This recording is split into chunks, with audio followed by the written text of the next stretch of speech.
Travelers on the Omnibus occasionally touches on mature subject matter with mature language. As such, audience discretion is advised.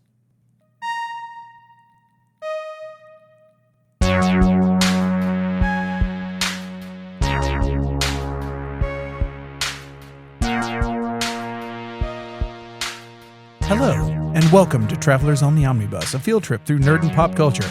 My name's James McCarthy. Hello, my name is Brady Davis. Hi there, I'm Jody Kite. Hello, I'm Ethan Skinner. Ladies and gentlemen, later on we're going to have the battle for the soul of the Omnibus, aka quiz show. But first, Brady, what have you been up to? Yeah, not a whole lot. The book that I talked about a while back, A Memory of Empire, I finished. I thought it was very good, like really, really good. Part of me wants to go out and get the sequel to it. Something of peace or something. A Desolation Called Peace. Desolation Called Peace, right? Because the way they, like, it's a full story, but it does like leave you with some like threads to pick up and reading the little synopsis, like the Amazon synopsis of what the next book is about. It's very interesting. I think it does a really good job of like answering all the questions that you have. Like, you don't really, there are a couple of things that maybe I'm not super clear about. But like, I like all the characters. I like, everything that happened was really like, there's a moment at the end where it's like, holy shit, I did not see this coming. But it is like I will say, it is like a lot of political intrigue. That's the main thing of this. So if you're looking for like a lot of action in your stories, like, it's not going to have that. Things do kind of get crazy at the end, but it's not like super action packed. It's more like people dealing with like really crazy situations and how they navigate through it. But the characters are really interesting. The relationship between characters are really interesting. I can see how it won the Hugo that year. And I'm really looking forward to eventually getting to, I've got a whole bunch of things on my reading list this year, that I want to try and get. And the sequel to that one's definitely on there, but there's like several other things that I want to get done. And I've been reading slower than what I've normally been reading, I think. But yeah, definitely that one's good. Check that out if you want like a political intrigue, space opera with like an interesting world. Like, the world is very interesting, and it's a person, and it says a lot of things about like colonization and how that works, and being being in a culture that its whole thing is like it absorbs these other cultures and takes them into itself, and how a person is trying to like maintain themselves and their culture, even when they love this other culture. They're still like, I'm from this place and I'm trying to be from this place, but I also dearly love this empire. And also, trying to figure out like all the things that happened to the previous person that they took over from. It's a really, really interesting. I passed the book off to Ethan, and I'm excited for him to read through it, so I can have somebody to read it. What was the name of that one again? A Memory Called Empire. Okay, really cool name too. The name's that is a very nice name. And that's their like first book. Yeah, and for that to be their first book is like amazing. That is like one of the best debut novels that I've ever heard of. So that's one thing. I also watched a movie this weekend. I watched the movie Heretic, which stars Sophie Hatcher, I can't remember, and Hugh Grant is the main one. The other girl, I've seen her in some other things, but I can't. That's remember. the one where they go over. They show up to his house, and right? It just gets weirder. Yeah, and weirder. they're Mormon missionaries, and they're going door to door, and they go into his house, and he invites them in. And It's Hugh Grant, Sophie Thatcher, and Chloe East. Okay. Yeah. I've seen her in other things, but I couldn't. Like, her voice is very, very familiar, but I think it's because my daughter used to watch Liv and Maddie a lot, and she was in that show. But yeah, it's a very interesting movie. It's a good movie. I think it's worth watching. I think it's a little long for what it is. Like, it's right at 2 hours, and I think that's a little bit too long for the movie. But like when it gets and it takes a little while to get going, but when it gets going, it gets very interesting. Mm-hmm. It's the Sophie Thatcher is also in a Yellow Jackets. Yeah, she's in Yellow. I love her. She's in Yellow Jackets. She's the one that is the younger version of what's her name? She's the blonde in that the kind of the problem child girl. Yeah. So right. I can't remember the very famous actress who's her older version, but she's in a lot of stuff this year. Companion I need to watch, but like I said, it's a good movie. I think kind of the sort of reveal at the end is a little meh. Like it's a little like, oh, that's it.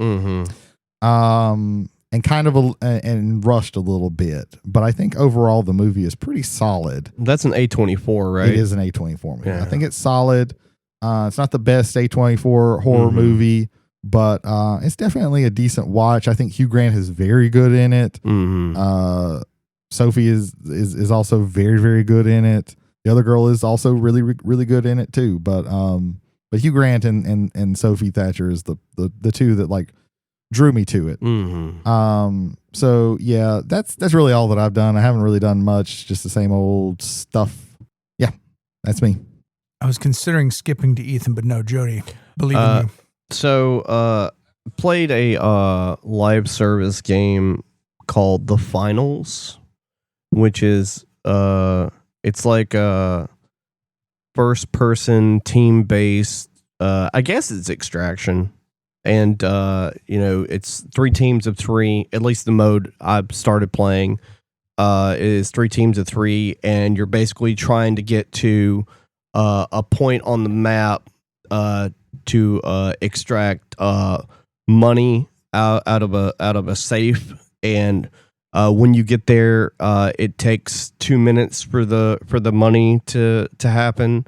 And so while you're waiting, you're having to like set up defense turrets and things like that.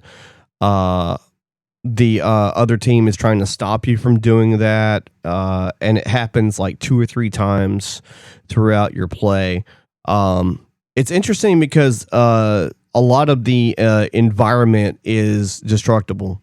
So you'll be like all set up or whatever by the window, and you'll be waiting for somebody to come through, and they'll throw a grenade on the ceiling above you and drop in and just fuck you up. So I like that aspect of it. And I've only played it for maybe a couple of hours, so I'm just getting into it right now, but it's fun, it's different, and it's free. So check it out. One thing I want to talk about a video game real quick for a second is I'm really pissed about a game I wanted to play. It's a game called Hunt 1886. The reason why I'm pissed is twofold. One is they pulled it. The people that run the game pulled the servers off for PlayStation 4 and focus on PlayStation 5. That's irritating. What's more irritating, though, is that during the last sale, you could buy characters and DLC from the game that you can't play because it's a live service multiplayer game. But you can buy stuff for a game that's basically dead. Yeah. I'm not cool with that. That's like them trying to steal. Anthem is on sale all the time for $6. There's nobody playing Anthem. You can't really play that game. Yeah. So that's not cool. And I watched 2 things. I watched part of one thing. Jay already heard me talk about this on the way up here. And then I watched a movie. I'm going to talk about the thing that I tried to watch. So I tried to watch another weird sci-fi Romanian French film that's animated. Sure. Called Delta Space Mission from 1984. No, don't look it up yet. Hold off on looking it up, Ethan. Jody, I feel like you're trying to out pretentious me. I think he's trying to make his stroke happen faster. I do not like that. I'm gonna have to step up my game. I'm pretty pretentious. Next week I'll talk about the Romanian animated musical Bubbles. All right, that's a real thing. It's on Tubi. You should try and watch it because it's actually entertaining. And trippy. It's psychedelic, very trippy. Anyway, so Ethan, Delta Space Mission. All right, it's a very generic title. What do you think that movie is about? Well, obviously, there's some type of mission in space. That is true. What do you think that mission revolves around? I'm going to say it is a search and rescue type of mission. All right, I want you to look up the synopsis for Delta Space Mission for me. The year is 3084. Man settled interplanetary space, but space is still full of secrets. On a research mission to a newly discovered galaxy heads the most advanced spaceship, Delta, operated by an extremely powerful electronic brain. Project Delta was conceived in order to establish a dialogue between intergalactic civilizations. Soon after, an alien journalist, Alma, was allowed to board the spaceship. She and the captain noticed that the superbrain that controlled the ship could act by itself. No one, however, counts on the fact that this artificial superintelligence will want to explore the area of human emotions and feelings. Eventually, they realized that the journalist's beauty was the reason for the brain's odd behavior. She became its muse. The enamored machine becomes out of control and threatens all living things around them. Yeah, so it's 2001, but if Hal wanted to fuck, The AI gets thirsty, Well, and then hijinks ensue. There we go. she shows up, and like all the dudes are like, "Whoa, this alien babe is hot." I'm paraphrasing. She's not for one. But they think. They think she is. And well, maybe like Censored. maybe Jay, cut that for our Romanian fans. I didn't hear what you said, so no, I'm not cutting anything. You'll hear it again. I'll hear it again. Instead of a clap, we'll do this. All right, so she shows up. All the dudes are like, "Oh my god, I want to work with her." And then she goes into the main part of the ship where the AI sphere basically like telepathically links with her. And shows her all kinds of wild visions and things like that. And so she starts becoming enamored with it. And then, the AI brain falls in love with her. So far, we're good. Like, this is really strange and really interesting, and I'm really into it. And then the alien brain decides to fly the ship to another planet. And then when we get to the other planet, a lot of nothing happens. Like, we get to the planet, they show like scenes, 2 minutes of an alien animal messing with another alien animal for like 3 or 4 minutes. Just nothing happening. And after about 30 minutes of that, because the crazy shit's the first 10 minutes of the movie. Just the alien girl shows up, the brain falls in love with her, and that's where that takes off. And then the movie just becomes very mundane and boring. Also, the animation is very choppy. Which doesn't help it any. It looks worse than, even though I'm a fan of it, the Star Trek animated show. Any of those Hanna-Barbera-esque, animated shorts back in the 70s, like any of those, it looks worse than that. So I would say give it a shot, but I don't know how the movie ends because I did what I normally don't do when I watch something, and I stopped 35 minutes into it. And then last night, I watched a movie that I sort of remember a trailer for, but it happened a year before COVID, so my mind was a complete blank as to what it was. And I watched a 2018 movie called Alpha. Do you guys remember anything about that? Alpha. Off the top of my head, no. That sounds familiar, but I cannot place it. It's set in the Stone Age. It's set 20,000 years ago. Okay. Where you have Is it the boy and the wolf? something like that. So basically, what you have is you have a group of Homo sapiens, like proto indigenous people, basically. Mm-hmm. Sort of like a cross between, if I was trying to describe them and their look, it would be somewhere between like, Norse or Viking plus native, kind of like that, kind of rugged looking, wearing lots of furs and stuff like that. So the movie like establishes pretty early on that the young boy who's probably like 15 or 16 or whatever is very skittish and not really like more of a gatherer, not a hunter, but his father's trying to like, get him to set him up to basically be like the tribe leader whenever that happens. And they're involved in this giant this giant hunt for these buffalo. I think it's water buffalo, or it could be oxen or something. I misremember exactly what it is, or bison. But anyway, it goes awry, and basically he gets bucked off the edge of a cliff and falls onto a sort of like a flat plateau area, where he's so far down the cliff that first off, the fall looks like it could have killed him anyway, and he's too far down for them to get him, so they have to basically just leave him there. And so there's a lot of foreshadowing in this movie. Before, like after that happens, they do a flashback of 2 weeks before. And his father's taking him out and showing him like how animals act, and he's talking about wolves, and he goes, "That's the alpha, that's the leader of the pack, that's what I am." And so through a series of different things that happen, also like when he falls on that ledge, like he breaks his ankle, and so he has to figure out how to reset his leg and all this other shit. And basically he slowly over time he's chased into a tree by this pack of wolves, and as he's trying to run up the tree, one grabs at him, and he takes his little knife and he stabs him in the throat, and he jumps up the tree. He eventually starts like bonding with that wolf and heals him, and eventually they basically become companions.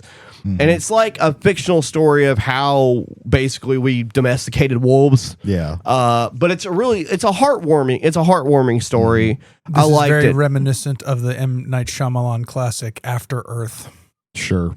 It's just like that with movie. Will and the other Smith. Yes. The boy. It's Jaden. Yes. It's more like White Fang.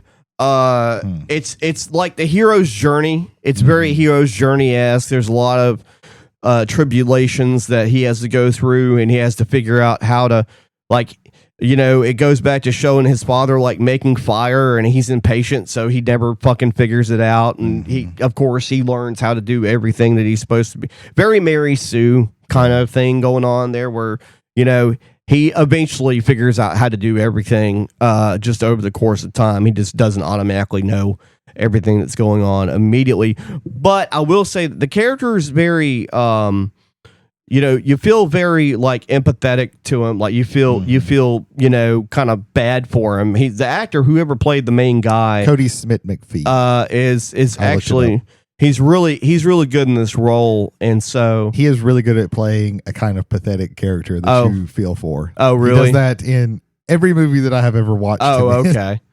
Well, he's typecasting himself, but yeah, he's very sympathetic. I think he's also Nightcrawler in the newer movies, if I'm not mistaken. But the X-Men movies. Yeah. But yeah, it's a really cool movie.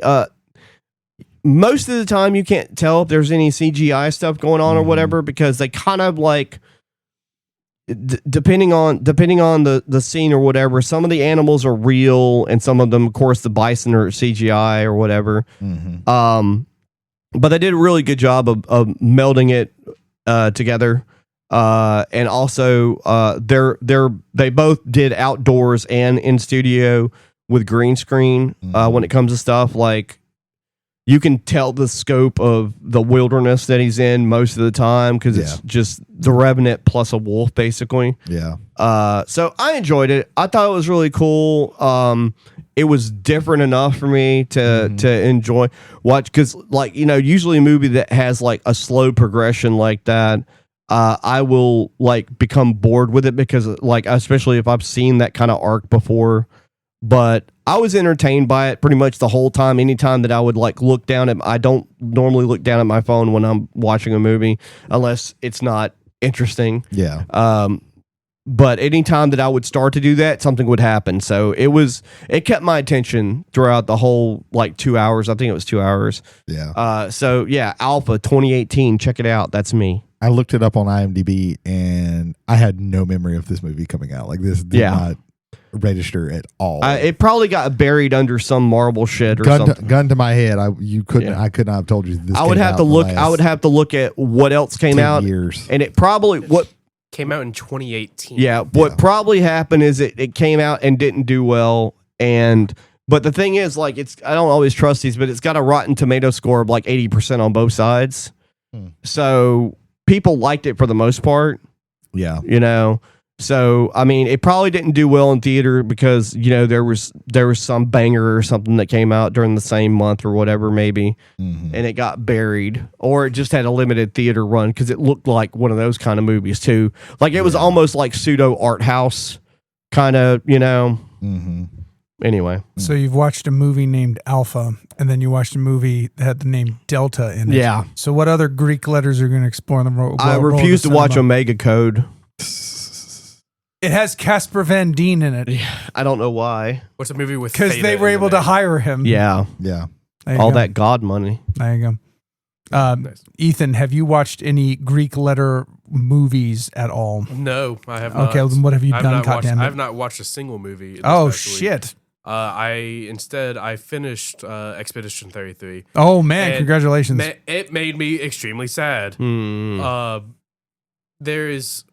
There's a lot of buildup leading into the final part of the game, and I don't want to say a lot. You because shouldn't. I don't want to. Yeah. It is very.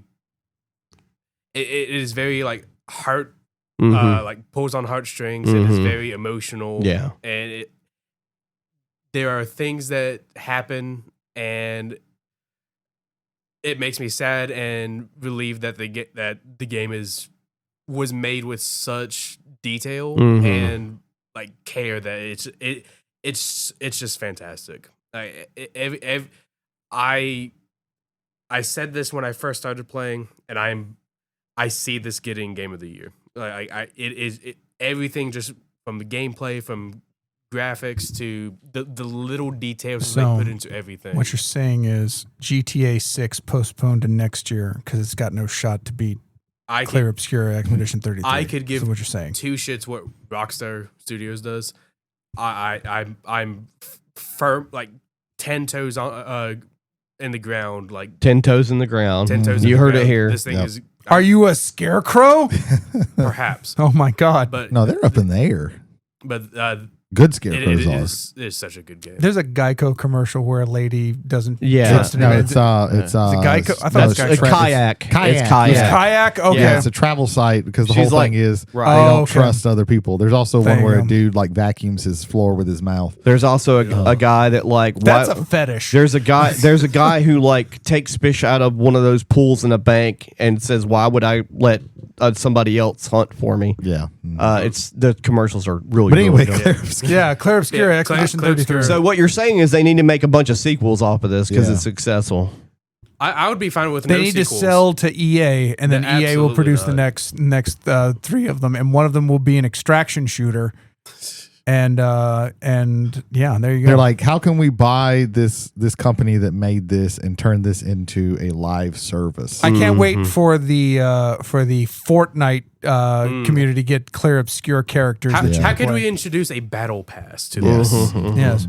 Microtransactions and loot boxes, Yeah. Yeah. unless you're in Europe, Yeah. because that's illegal now. Yeah. Yeah, you can spend $10 to make the game even more French. Mm-hmm. It's a pretty fucking French game. Yeah, Yeah, now you can play as Rayman. Mm-hmm. there you go. That would be the most French fucking thing they Yeah. could do. After Well, French beating Canadian.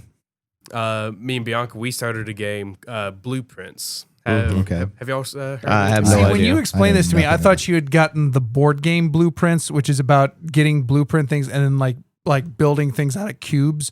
So it's called Blueprints, Mhm. Prince.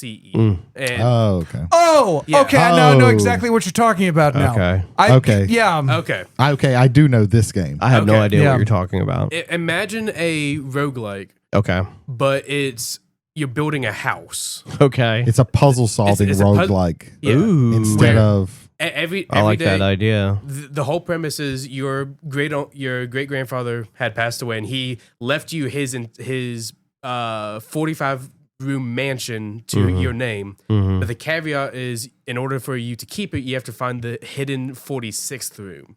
Oh. And so there's rules and stipulations. So this is like Expedition 46. You have to find the 40. You have to, yeah. I was going to say sense. Legends of the Hidden Temple. And so every single day, whenever you open a door, you have an option of you have one of three options that the room could be, and you get like money, you get gems, keys, and you're trying to find all of these hints and clues for puzzles to solve. Sure. It's a whole lot larger than I thought it would be. Of course, it's a roguelike. And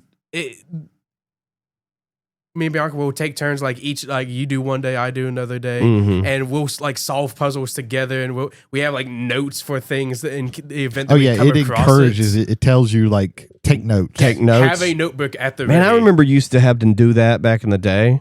Like Well, fucking yeah. like, Otherwise, some of those point and click adventures, like you could not solve Yeah. it. without- notes and then handwriting down maps because maps weren't an in-game thing. Like there's notes that the homeowner has with staff, with external people that you never see, and there's like a whole like weird like dungeon crawl-esque things that happen. It's weird and interesting, and I love it. That sounds awesome. It's my love of roguelikes and puzzles all mashed into one. I like And different. I exploration. like people taking like different shots at what they can do with like that structure of like, you know, grinding out like basically like income and stuff, and unlocking more things that you can purchase later on. Yeah. And things like that. Like Balatro is one. Like that's an amazing roguelike game. It's cards, you know. If you have PSN, I believe you get it for free. Only on the PS5. Only on the PS5. Yeah. Dang. Yep. But I enjoy it. Yeah. We are on day 25, and we found like a really big puzzle and solved it, and we're like, The trailer for Slay the Spire 2 just came out. nice. Yeah. Besides that, that's me. All right, there you go. So for me this week, I finally finished Play Nice, the Rise, Fall, and Future of Blizzard Entertainment, done by Mr. Jason Schreier. It gets a very strong recommendation from me. It was a fantastic book, fantastic history of the company.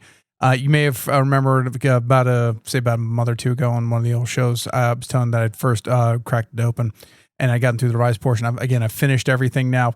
It's amazing, one, to see the Steve Martin, of all people, the comedian Steve Martin, had a he writes short stories and novels, and one of the short stories started, "The end of everything is predicted by how it begins, and we met in a elevator going down." And just the first part, the end of everything is predicted. The end of the bad things about everything are kind of baked into the good of everything when the thing first kind of creates out. And a lot of people can go Activision bad, and that's why Blizzard is the way it is right now. That is certainly a good portion of it. There were two very differing kind of ideas. One was very consumer first, and the other one was very profits driven first. All companies are trying to make profits, but Blizzard, prior to the Activision, is trying to make the best product they absolutely can and then put it out there once it's ready to go. Activision is like, Bobby Kotick is like, why aren't you doing an expansion for World of Warcraft every year? And why isn't this like certain thing getting monetized? Like, why are we not like juicing every single bit of the lemon in order to be able to get out of there? That is definitely part of it. But there was the inter-office culture, that a lot of the bad stuff that was in there was baked in at the very beginning. There's a lot of stuff there that kind of was left to fester for a long time. Mike Morheim, who was the president that stayed on the longest, it was him and Alan Adam. Alan Adam would come back twice. He finally left like for good this third time about a year or two ago. Ends on a kind of a very kind of a somber note. I'll again read it. It gets a very strong recommendation for me. If you are interested in corporate history in America, I think it's a stronger recommendation from me. If you're interested in video games, particularly Blizzard, it's a much stronger. But just on the basis of a book, it is a very well done book. Jason Schreier's ability to write, and along with putting very dry humor to kind of like punch up some of the things that would either be boring to read and or be very difficult to read given the subject matter. I think he does a absolutely fantastic job of it. I'm glad I bought the book. I'm glad it's on my bookshelf right now. The wild thing about Activision, Ethan, I'm not sure if you're aware of this, but Activision was founded in the late 70s, early 80s by former Atari early 80s. By former Atari game devs, because they weren't given they weren't really given enough piece of the pie as far as like money. Their pay was shit, and also video game developers didn't get credit back then. And so Activision was founded by I think like three people that were former Atari developers, and it started from I guess originally like probably a good place, and then soon became not that. Well, I mean, Activision's history is muddled with the early death of the video game empire in the early to mid 80s. Mm-hmm. I think a lot of that, I think you can argue, is they thought hardware and physical stuff was actually going to be, but it's what's written on those discs, it's what's written on those cartridges. That's what's going to run it.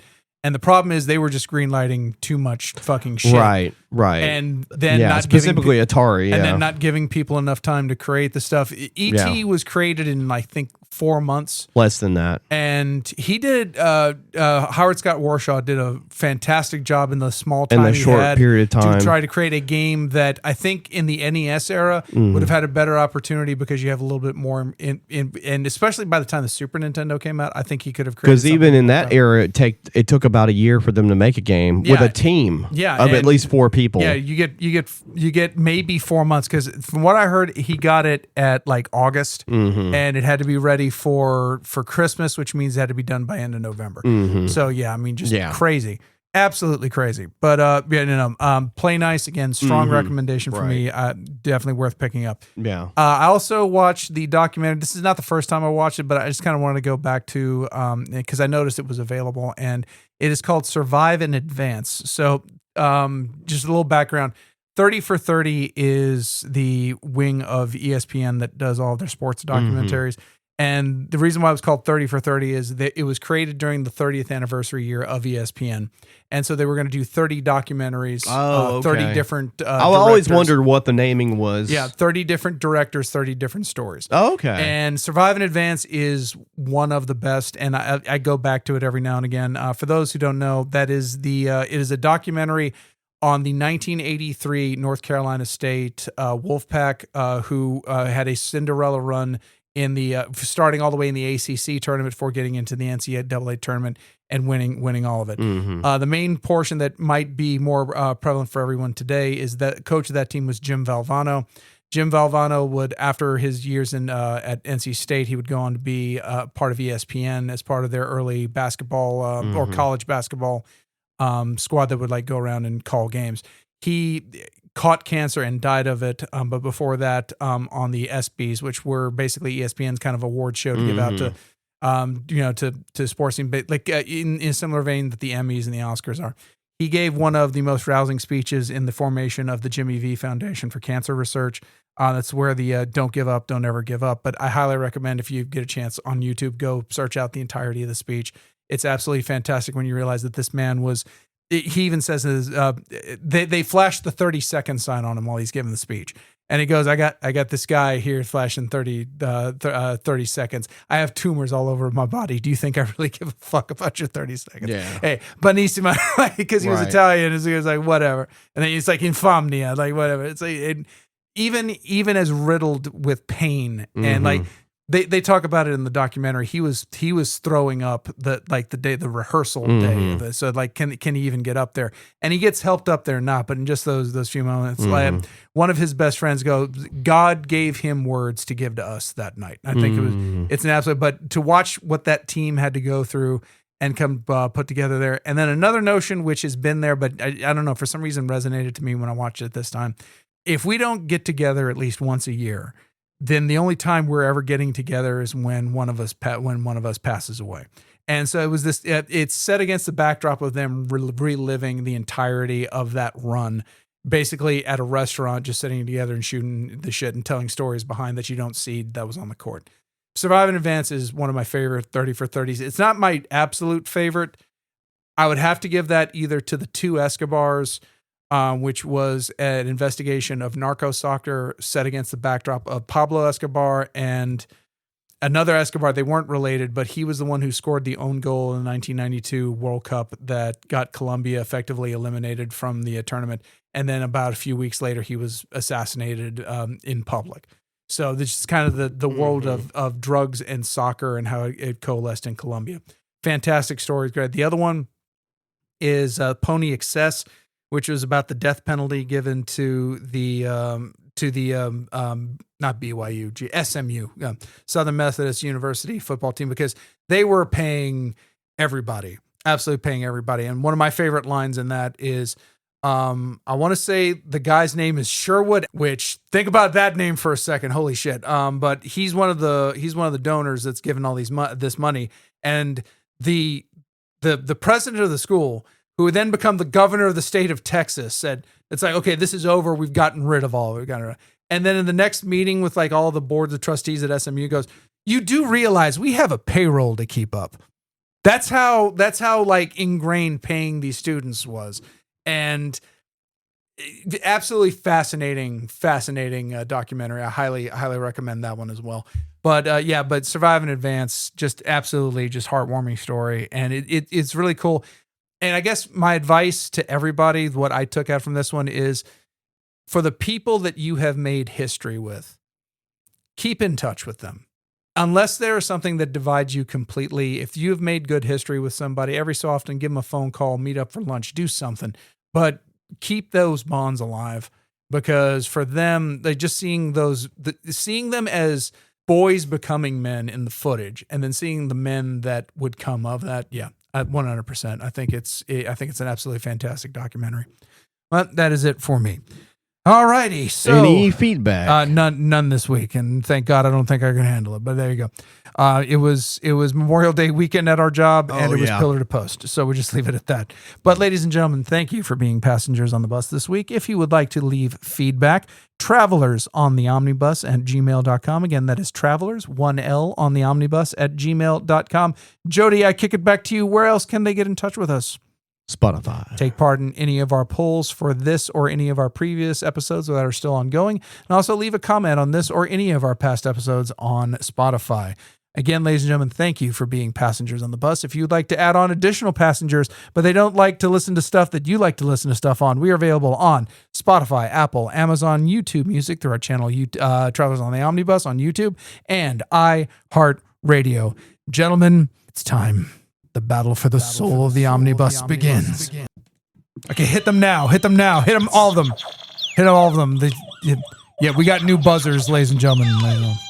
All right, so, ladies and gentlemen, this is finally the battle for the soul of the omnibus. A quiz to end all quizzes for the month of June. The winner of this gets to pick the hosts and topics for the month of June. They don't even have to prepare anything. They can just force people to like host things they don't want to host. That's the power of this quiz, ladies and gentlemen. Jesus.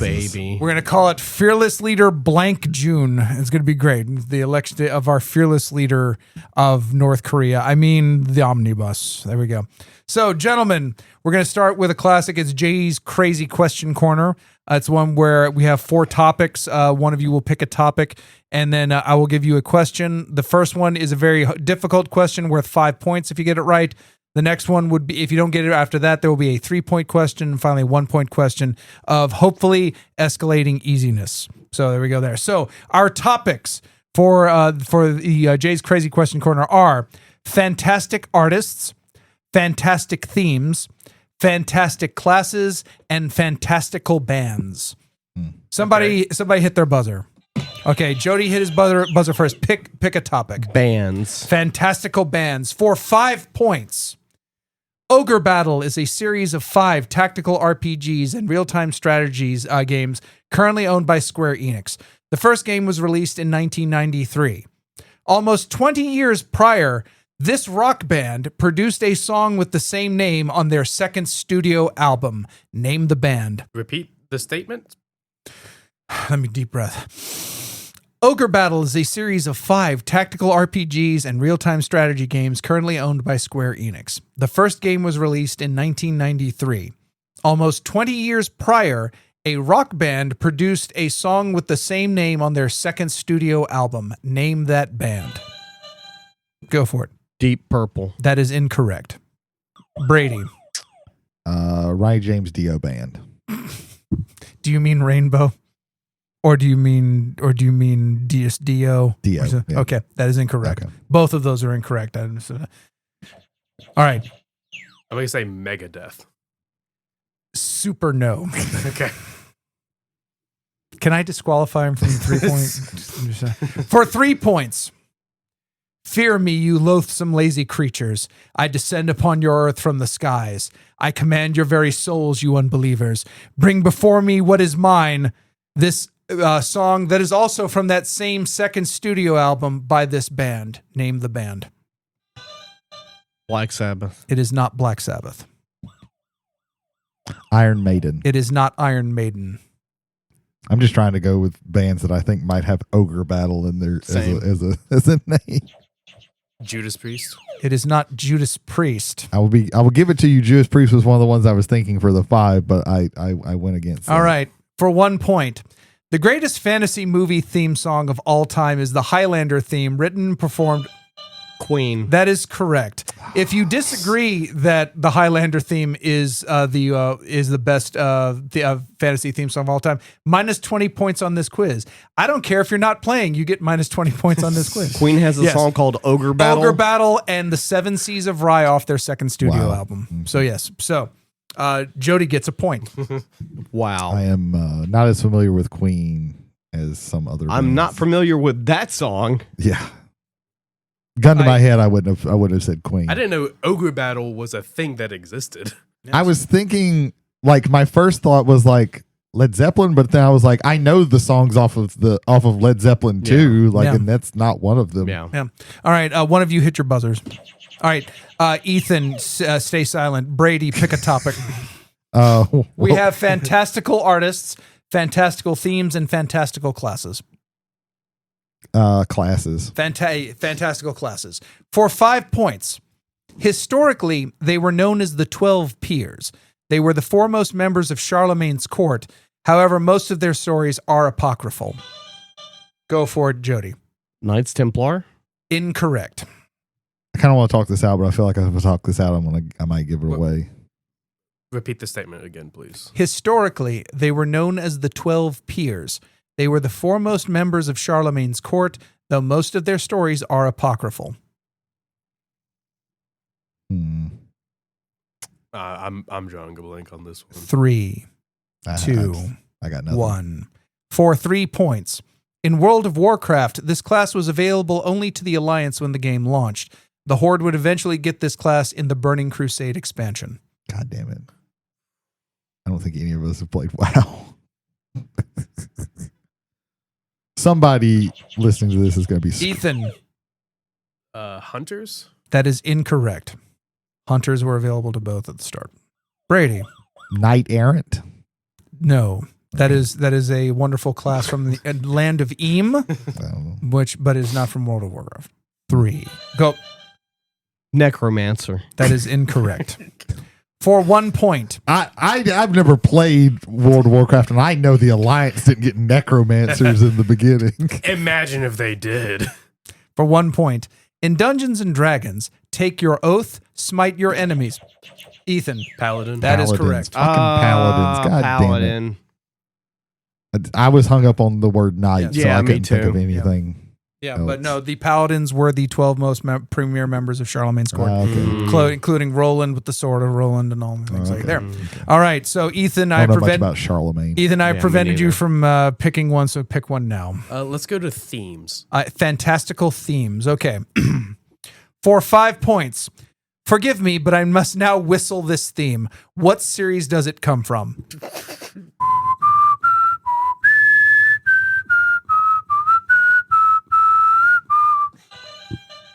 Final Fantasy. That is correct. Final Fantasy. It is the Damn. bridge theme after you cross the bridge going into the bigger world, but that is correct. Damn. All right.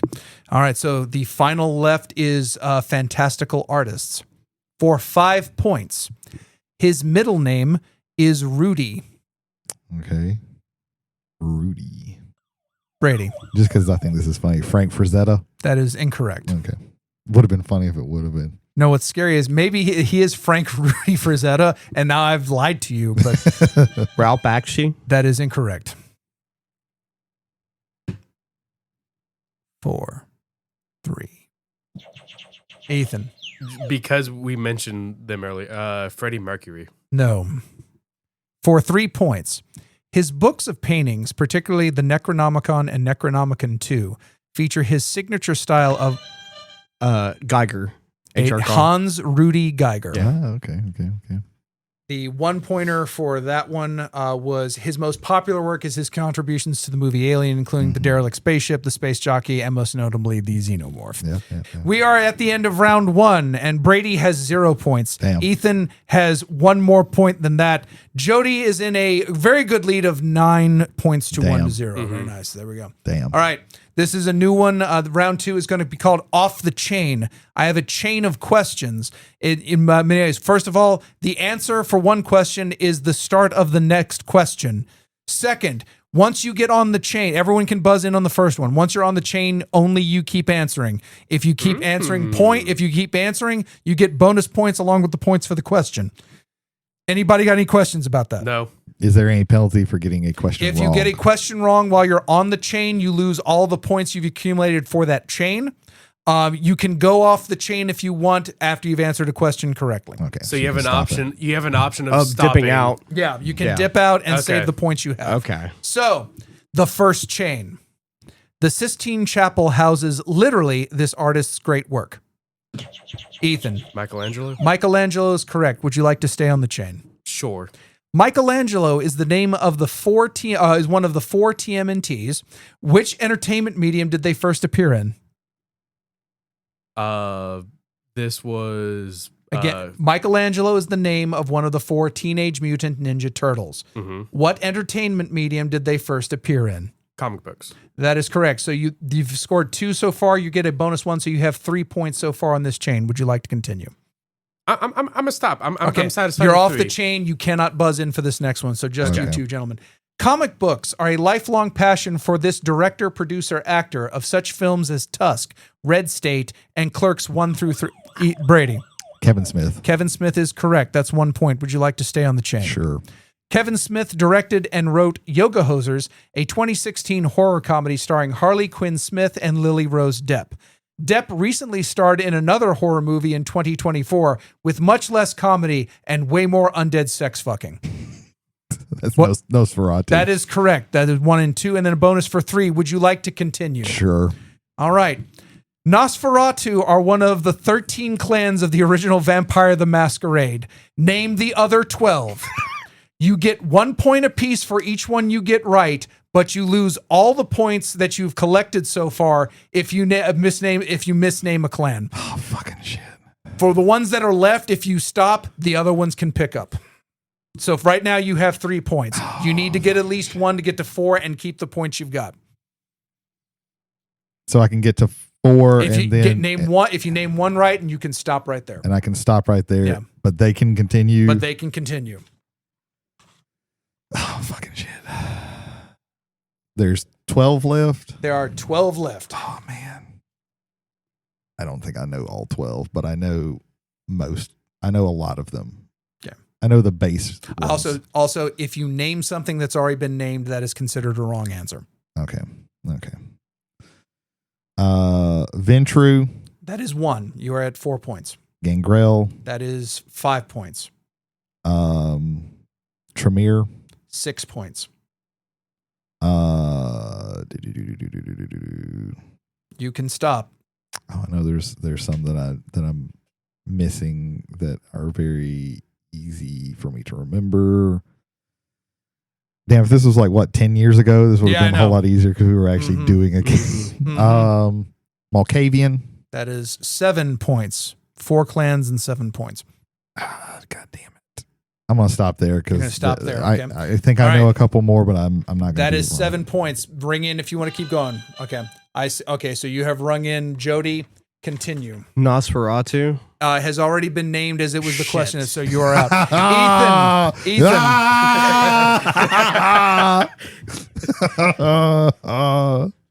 Yes. You're very more joyous about that than Ethan. Would you like to try? No, okay. I don't know a single other one. The remaining Bruja, Toreador. Toreador. I thought Toreador, but Yeah. I was like, I'm not 100% sure about that. That's all one. your Camarias. Giovanni. That's all your Camarias. Yeah, I only know the Camarias. Yeah. Like I don't Lasombra know. and Zamisi are going to be the Sabbat, and then from the Independents, Asamite, Giovanni, Followers of Set, and Ravnos. Yeah, see, I forgot about Ravnos. know the Camarilla, but I didn't know. Yeah. And I knew that there was a B one that I was missing. Yeah. This chain was the hardest to put together Yeah. because I can't think of anything to link Nosferatu off of. And I thought about that for like 2 weeks. I'm Yeah. like, you stupid motherfucker. That's your fucking bread and butter RPG right That's there. right. Yeah, Okay. yeah. The second chain. Ooh. This American rock band hails from Jacksonville, Florida, and their sonography includes Wait, such... who can? Oh, anybody can buzz in. A This new is chain, a new chain. Anybody can come Oh, in. okay, I will okay. start back over again. My apologies. This American rock band hails from Jacksonville, Florida, and their sonography includes such hits as "Sound of Madness," "A Symptom of Being Human," and "Second Chance." Shinedown. That is correct. Shinedown is correct. I thought about it, but I was like, Yeah. I don't feel like. Yes. All right. Would you like to stay on the chain? I'll stay on the chain. Shinedown has a detractor. He sometimes wears knit caps and has a podcast called Fearology. Name him. JL Kite. That is correct. That is 3 points. Would you like to continue? I'll stay on. Jody Kite, on his 20th regular episode of Fearology, discussed curses in horror media. Featured in his discussion is a movie on a curse that kills in 7 days, originally a 1998 Japanese film, then remade in 2002 in the United States. Name either or name both for an additional 2 points, but you're off the chain if you guess one wrong. This is going to be The Ring. Do you want to go for those extra 2 points? No. Okay. So that is 1, 2, 3, and then bonus. So you're at 5 points. Would you like to continue? Yes. Ringu was made in 2002 as The Ring, directed by Gore Verbinski. Verbinski is more likely memorable for a 2003 film involving rum, Keira Knightley in a corset, and some guy named Jack. Give the movie's full name, including subtitle, or you're off the chain. Articles and conjunctions missed will not count, but you need to get the majority of the name. You said this 2003 film? A Yes. 2003 film involving rum, Keira Knightley in a corset, and some guy named Jack. Give me the movie's full name, including subtitle. Pirates of the Caribbean, Curse of the Black Pearl. That is correct. 1, 2, 3, 4, 1, 2. So you have 7 points. Would you like to stay on the chain? How much do I know about pirates or of the Caribbean? Or curses, Or or curses. black pearls. I'm a hop off. You're gonna hop off. hop off. Okay, so Okay. you are not a part of this. I haven't asked the question yet. This man is confident about his Pirates of the Caribbean knowledge. My bad. Or general jewelry. Who knows? I should force you to start just saying shit. So no. Anyway, I'm gonna let that one slide Okay. because we're very nervous Yeah, energy yeah, here. Mm-hmm. Pirates of the Caribbean is one of 40 attractions listed for Disneyland Prime, not including Disney's California Land Adventure, Star Wars Galaxy's Edge, or other Disney-controlled subparks. These attractions were listed by the snooze over at Reddit's Are Disney Parks approximately 12 months ago. Name any of the 39 attractions. You get 1 point per attraction. It's a small world. It's a small world. That's 1 point. Continue. You had to list 31 attractions on here, didn't you? 39. 39 attractions. I'll Jesus show you the Christ. list after the points. The Electric Light Parade. I'm thinking about keeping this pause in so that people realize I tried to read 39 of these things. I don't have it on there. You're off the chain. Okay. Brady. Yeah. Damn. The Matterhorn bobsled. It's on here. I just want to make sure. Mhm. Yeah, Matterhorn bobsleds. Okay, there you go. Okay. That's 1. Disneyland I'm not as familiar with. You can stop there and just take your point. I know I'm missing like very The Jungle Cruise. Jungle Cruise is on here, yes. Hang on. Big Thunder Mountain. Big Thunder Mountain, yes. Big Thunder Mountain Railroad, yep. That's 3. We'll stop there. We'll stop there. 3 points. All 39 are Disneyland Railroad, Main Street Vehicles, Jungle Cruise, It's a Small World, Adventure Island Treehouse, Alice in Wonderland, Astro Orbiter, Autopia, Big Thunder Mountain Railroad, Buzz Lightyear Astro Blasters, Casey Jr.'s Circus Train, Chippendale's Gadget Coaster, Davy Crockett Explorer Canoes, Disneyland Monorail, Dumbo the Flying Elephant, Finding Nemo's Submarine Voyage, Haunted Mansion, Indiana Jones Adventure, King Arthur Carousel, Mad Tea Party, Mark Twain Riverboat, Matterhorn Bobsleds, Mickey and Minnie's Runaway Railway, Millennium Falcon, Smuggler's Run, Mr. Toad's Wild Ride, Peter Pan's Flight, Pinocchio's Daring Journey, Pirate's Lair or on Tom Sawyer's Island, Roger Rabbit's Cartoon Spin, Sailing Ship Columbia, Sleeping Beauty's Castle, Snow White's Enchanted Wish, Space Mountain, Star Tours, Star Wars Rise of the Resistance, Storybook Land Canal Boats, The Disneyland Story, The Mini Adventures of Winnie the Pooh, and Walt Disney's Enchanted Tiki Room. So Brady got 3 points for all that. So that's 5, 6, 7, 8, 9, 10 points. 10 points, Brady. I'm surprised Space Mountain wasn't the last one on there. All right. Woo! All right. There's some Disney adults that are going to be very disappointed in us. Yes, okay. This is the third chain. Everyone is open. Okay. Through a fantastical lens, this is a movie about 2 bards driving a magical police car, gathering their party to save an orphanage. The 2 bards are named Joliet, Jake, and Elwood. Brady. Blues Brothers. The Blues Brothers is correct. Would you like to stay on the chain? Yes. The Blues Brothers, Ferris Bueller's Day Off, The Untouchables, Hoop Dreams, Backdraft, and The Fugitive all have this American city in common. Name the city. Chicago. The Chicago is correct. That's 1 and 1 with the bonus. That is 3 points. Would you like to stay on the chain? Sure. Chicago, Illinois is home to a famous comic book writer, although that is a slight off-angle view. Although he has written stories about Thor, Drax, and Shang-Chi published by Marvel, he is famous for wrestling, muffins, and an aversion to real glass. Name him. CM Punk. That is correct. That is 3 and then 2 bonus. That is 5 points. Would you like to continue? Let's keep it going. Keep it going. CM Punk's current and most known entrance theme is Cult of Personality by Living Colour. However, in his original Ring of Honor days, he would come out to Miseria Cantare, The Beginning, the first track off of 2003's Sing the Sorrow from this American rock/punk band. AFI. That is correct. That is 4 right with 3. That is 7 points. Would you like to stay on the chain? Let's keep it going. AFI also stands for the American Film Institute, a nonprofit organization dedicated to the recognition and preservation of film as an art form. In regards to recognition, AFI has several top 10 and top 100 lists of the greatest of all time. Let's keep it 100, shall we? And name the 20 films that comprise the top 10 fantasy and top 10 sci-fi films of all time, as named by the AFI. Get 1 right, you can bank, and you have 7 right now. Get 1, and you can bank the rest for at least 8, or you can keep going. Again, there's 20 choices. The top 10 fantasy and the top 10 sci-fi list, as currently recognized by AFI on their website. Okay, this is not a list I've looked at in quite some time.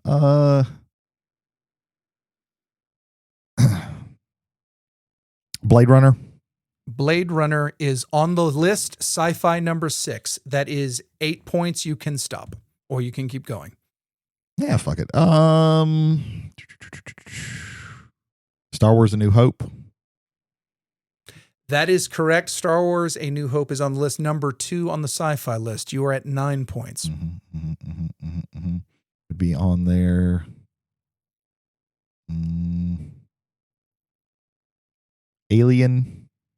Alien is on the sci-fi list. It's not fancy, but that's So that is 10 points. You may stop here or keep going. I think that's a nice round number. Nice round number. 10 points. Brady, you have 20 points. I will give everybody a point up. There's still one more chain after this one. Mm-hmm. Gentlemen, anybody want to ring in? Go for it. Ethan. Lord of the Rings, Return of the King. That is not on the list. Okay. You are off the chain. Sure.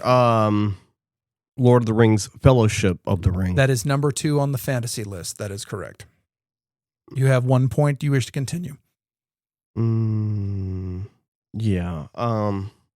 Star Trek II, Wrath of Khan.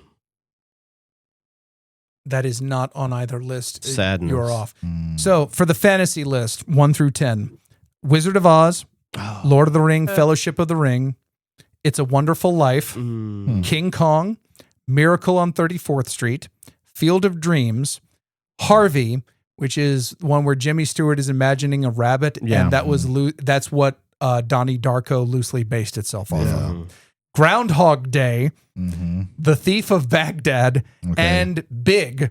That was the fantasy list. Okay. Over on the sci-fi list, sci-fi list is 2001: A Space Odyssey. Yeah, that was the one that I didn't think of. Star Wars: A New Hope, 77. E.T., Clockwork Orange, The Day the Earth Stood Still, Blade Runner, Alien, T2 Judgment Day, Invasion of the Body Snatchers, and Back to the Future. I'm surprised Clockwork's on there. That's wild. Yeah. But there you go. The fourth and final chain.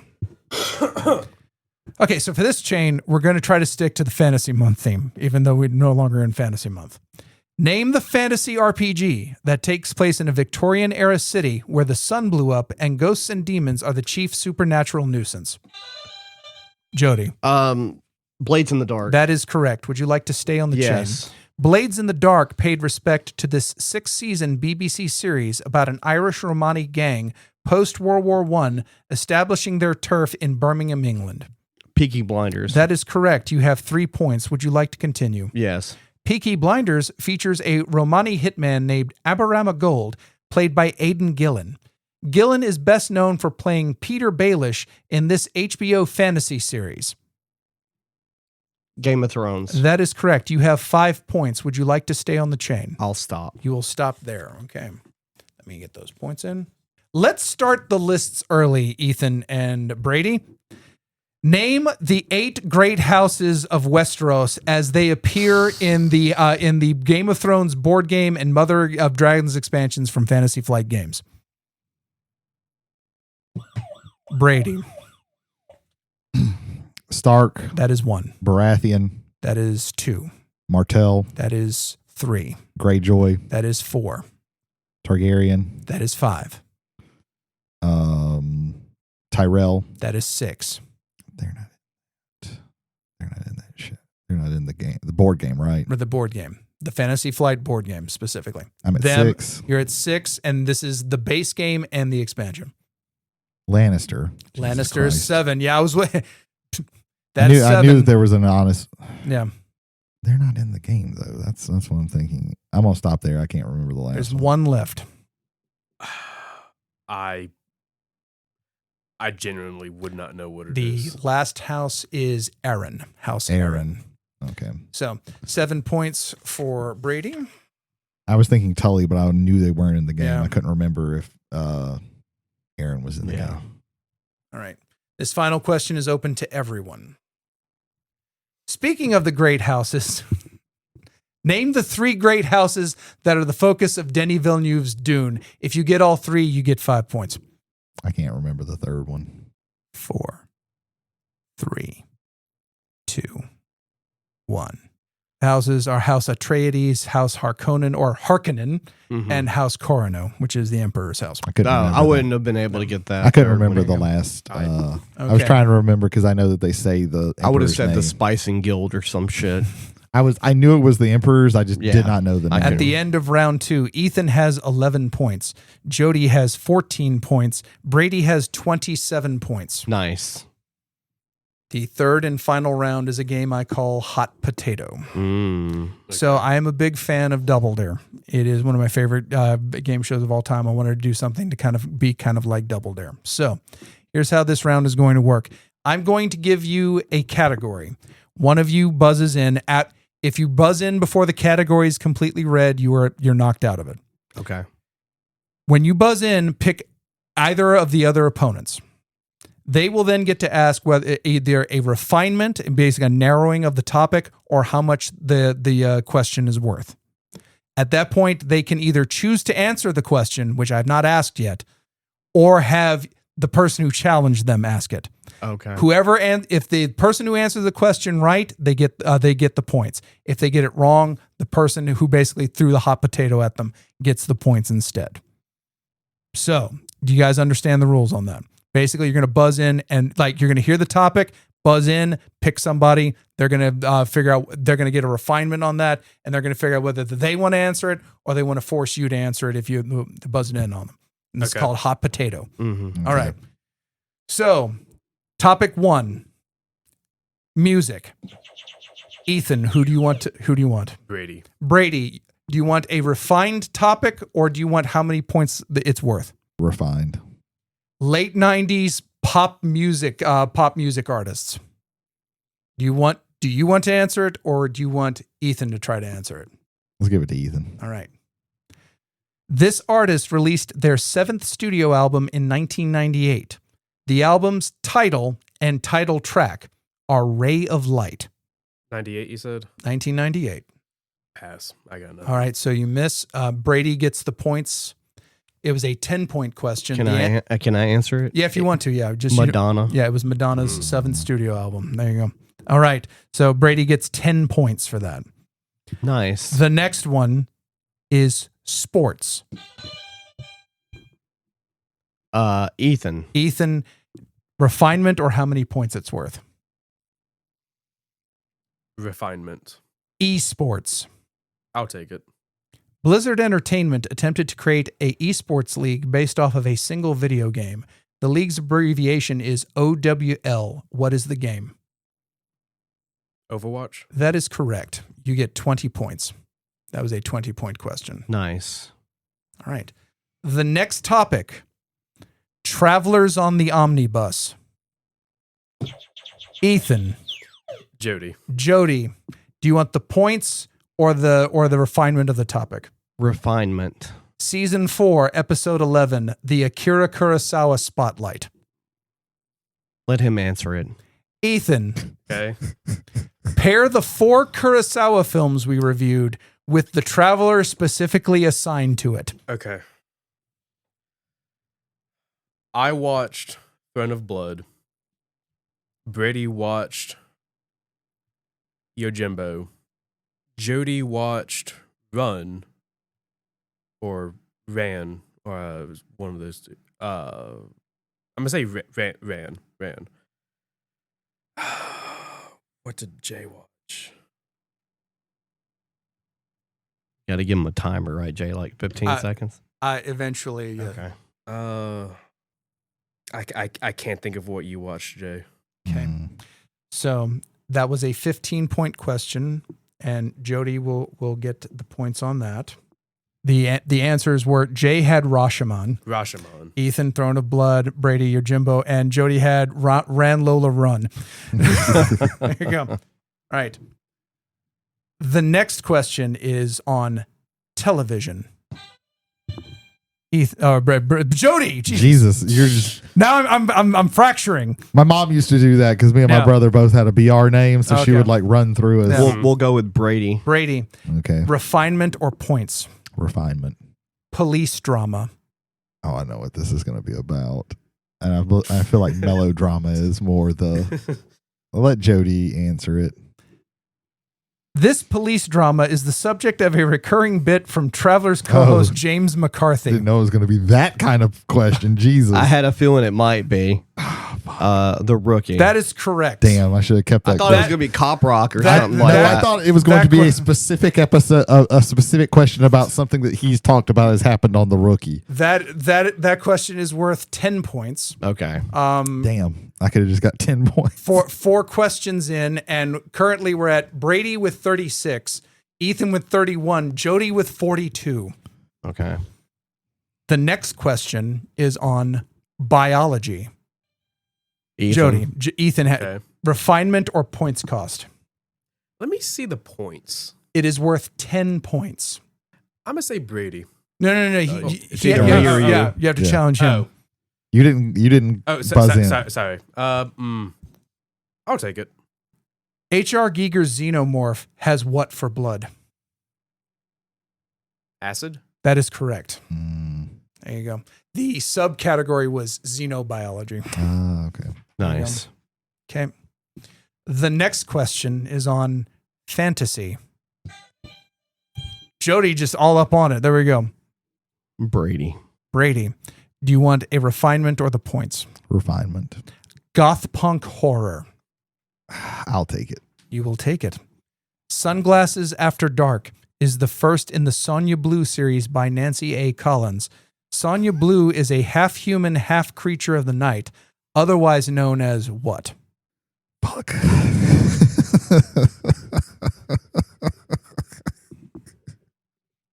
Do you have any idea, Jody? You're the one who took the question. Yeah, but he can like say if he would know it or not, if it was a good idea for me to pass it to him or not. Repeat the question, please. Absolutely. Sunglasses After Dark is the first in the Sonya Blue series by Nancy A. Collins. Sonya Blue is a half-human, half-creature of the night. This type of creature is otherwise known as what? None of those words ring a bell Are at in the all. Bible, so Yeah, they don't no, exist. those- Yeah, no, I get it. I actually wasn't going to make that joke, but I did. I did think about it. She's a vampire. The correct answer is Damphir. Damphir. That That was a 20-point question. Jesus Christ. Jody gets 20 points. Fucking hell. Did you know it? I was thinking of like either vampire or Dampier. Okay. Dampier. They use that terminology in Vampire Hunter D. That's what okay. D's. Yeah. D's yeah. a Dampier. The next question is on fantasy. Jody, go for it. Ethan, topic or points? Topic. Anime, unfortunately. I'll take it.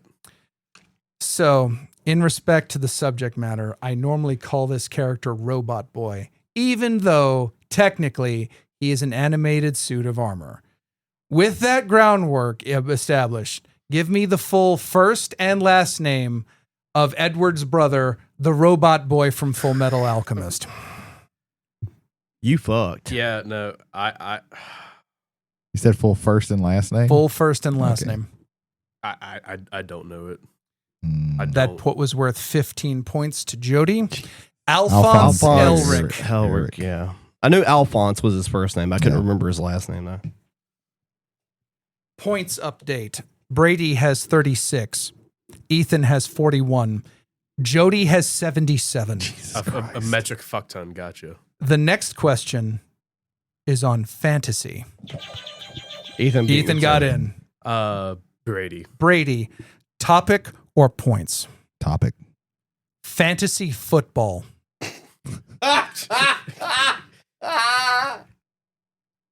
This might bite me in the ass. I'm going to let Ethan answer it. Damn it. In the game Blood Bowl, what Oh, race yeah. of fantasy humanoids do the players for the Nagaroth Nightmares belong to? Huh? I What actually know. race? In the game Blood Bowl, what race of fantasy humanoids do the players for the Nagaroth Nightmares belong to? Demons? That is incorrect. Dark elves. Yeah, that is correct. That was a 20-point question. Nice. Hell yeah. So again, there we go. I'm still 20 points behind Jody. Okay. The next question is on fantasy. Ethan again. Brady. Oh, Brady. man. Just Topic or points? topic. Fantasy football. Oh, man. I feel like if I do this again, it's going to fuck me somehow. Ethan can answer this one. Some fantasy football leagues employ a scoring system called PPR, which stands for points per blank.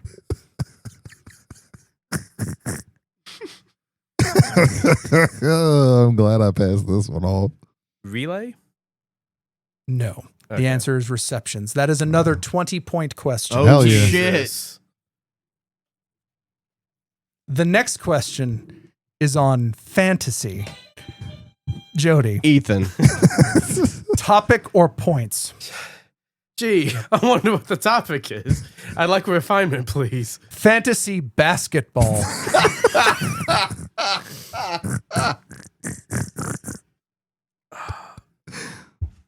Jody, I'll send this back to him. Okay. Conan the Destroyer stars Arnold Schwarzenegger, Grace Jones, and this NBA legend who stood 7'1" and scored 100 points in a single game. It's Kareem Abdul-Jabbar. That is incorrect. The answer is Wilt Chamberlain. Wilt Chamberlain. That's right. I was thinking Kareem Abdul-Jabbar because I haven't watched. I was I've never thinking. I watched was thinking Destroyer. of the Bruce Lee movies. That is 20 points again To for Ethan. Yeah. Point count. Ethan is at 61. Brady is at 76. Jody is at 77. Damn. There are 3 questions left. Oh Okay. man. The next topic is fantasy. Jody, Ethan. refinement or points? Refinement. Fantasy movies. I'm gonna send it back to Jody. Name the 1988 Tom Hanks film that ranks 10th all time on the most current AFI Top 10 fantasy films of all time list. Big. That is correct. That one was worth 10 points.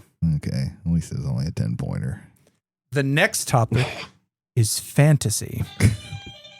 Ethan. Refinement, please. Rudy Ray Dolomite Moore movies. Huh? I'm not even sure. I You said know none of English. those words are in the Bible. I think Dolomite's in the Bible. It's got to be in there somewhere. Yeah. It's one of the apocryphal chapters. Yeah. It's hidden under rapture. Yeah. I'll send it back to Jody.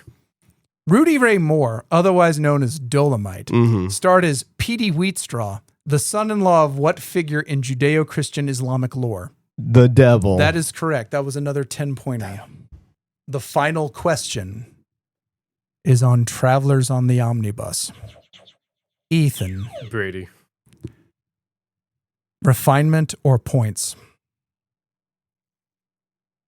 Refinement. This episode. Oh my. Ethan. Okay. Be specific.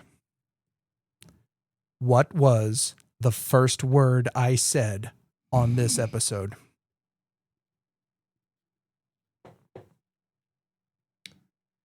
I want to say it was hello. That is correct. Mm. That was 30 points.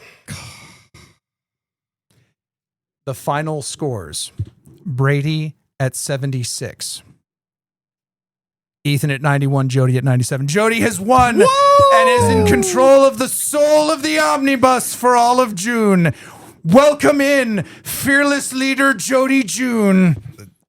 That was actually a pretty close game considering how the It was. points Yeah. were in that last. Yes. Fearless leader Jody, we await your proclamations from All on right. high. So here's what we're doing. Is it next week? Yes. All right. Starts next week. Next week. Every episode we record in June, Right. you are in control of. Every episode in June. Yeah, Okay. every episode that will air in June. Air in Not June, really, which is 3 episodes, yeah. right? Yeah, 3 episodes. All right. So we're going to watch Dune Part 1. Okay. Okay. All right. And that's going to be hosted by Brady. Okay. Okay. That's the first one. Very nice. Then we're going to watch Dune Part 2. Okay. Okay. That's going to be hosted by Jay. Okay. Okay. Then we're going to watch Dune 1984. That's going to be hosted by Ethan, Gotcha. which There we is go. on Tubi, by the way. There you go. Part 1 and 84 are on Tubi still. And Okay. 2 is on Netflix. Okay. So We will now change the name of the month from Fearless Leader Jody June to Quizats Hatterack Jody June. yeah.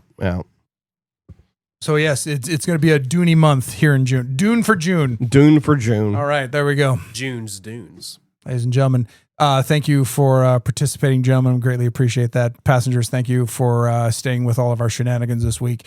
And with that, ladies and gentlemen, I guess it is just high time to thank MacNarb Gaming here in wonderful Goshen, Mississippi. Waterlogged Goshen, Mississippi, because we are filming this during a rainstorm. You might have heard some of the thunder. We bought all of their dice tonight. We bought a significant amount of dice, and it The was store has earned money today. yes, Yeah. and did a very good job with it. Also, we think the God of Spiders came through, and we'll just leave it at that. And but it was there. But no, for all of your board gaming, card gaming, and tabletop RPGing needs, MacNarv Gaming in Goshen, Mississippi, ladies and gentlemen. We'll So- leave the light on for you. Actually, no, we need to shut those things off. Oh, shit, that's right. They're running out of money out there. No, not really, but you know. Yeah. They make But- money. They don't make a ton of money. Yeah. They make enough just to eke by. That's what Ethan says. There you go. But yeah, ladies and gentlemen. So once again, once more around the horn as the bus is rolling into the station. My name is James McCarthy. I'm Brady Davis. I've been Jody Kite. I've been Ethan Skinner. Thanks for stopping by and enjoying the ride, guys. Well, that was fun. Yes. That was a fun I like time. the chain. Yeah, the chain was a Chain- cool chain- idea. I've been workshopping those Yeah. for like a bit. I liked the hot potato. I initially started where it's like, okay, the person who buzzes in can then pick anybody else after getting the topic. And I thought, no, part of it is the challenge part of it. It's like, you thought I couldn't guess this question, so let me throw it back on you. So Right. I kind of dug You were that. like, "Oh, I never win these things." Well, I don't think I've ever won Can't a say quiz that but anymore. No, that's true. No, Can't say that anymore. you won one, and then we did Fearology on the Omnibus. That was a fun episode. I enjoyed it. Gotcha. So I'm looking forward to this next one Oh, coming yeah, forward. yeah. Yes. Yeah. Dude.